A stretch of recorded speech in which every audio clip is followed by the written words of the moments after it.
David has been living among the Philistines, pretending to serve King Achish, but now the Philistines are about to fight Israel, and David is expected to join them. Will he actually go to war against his own people? Let's check this one out. The first part of this chapter covers the Philistines' march to Jezreel. The Philistine armies gathered at Aphek, preparing to attack Israel at Jezreel.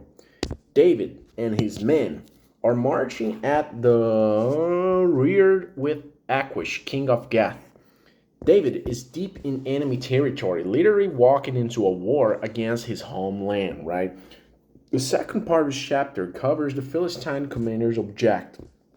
The Philistine generals see David and ask Achish, What? What are these Hebrews doing here? Achish defends David. He's been with me for over a year and has never given me trouble. But the commanders don't trust him. What if it turns on us during battle to regain Saul's favor? Isn't this David they sing about? Saul killed his thousands and David his tens of thousands? Even among enemies, David's reputation as warrior for Israel still echoes, right? The third part of this chapter covered David is rejected, right? Achish tells David that he has to go back to Ziklag.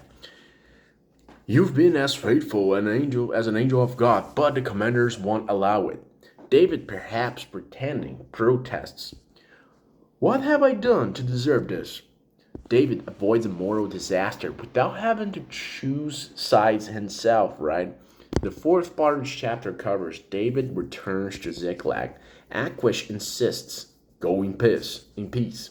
David and his men rise early and return to the Philistine territory.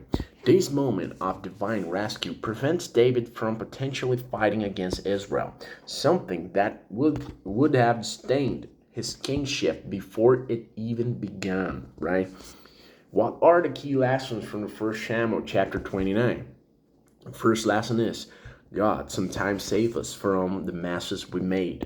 David put himself in a compromised position, but God used Philistine suspicion to pull him out. The second lesson is deception has limits. David's lies to Achish worked for a while, but when war comes, the tension reaches a breaking point. Third lesson, reputation lasts longer than you think. Even among the enemies, David's past victories are still remembered and feared. Fourth and final lesson, God is guiding even when he seems silent.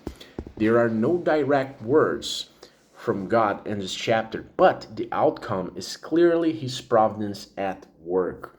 So David is caught in a dangerous situation, lined up to fight against Israel, but the Philistine commanders reject him, forcing him to return to Ziklag.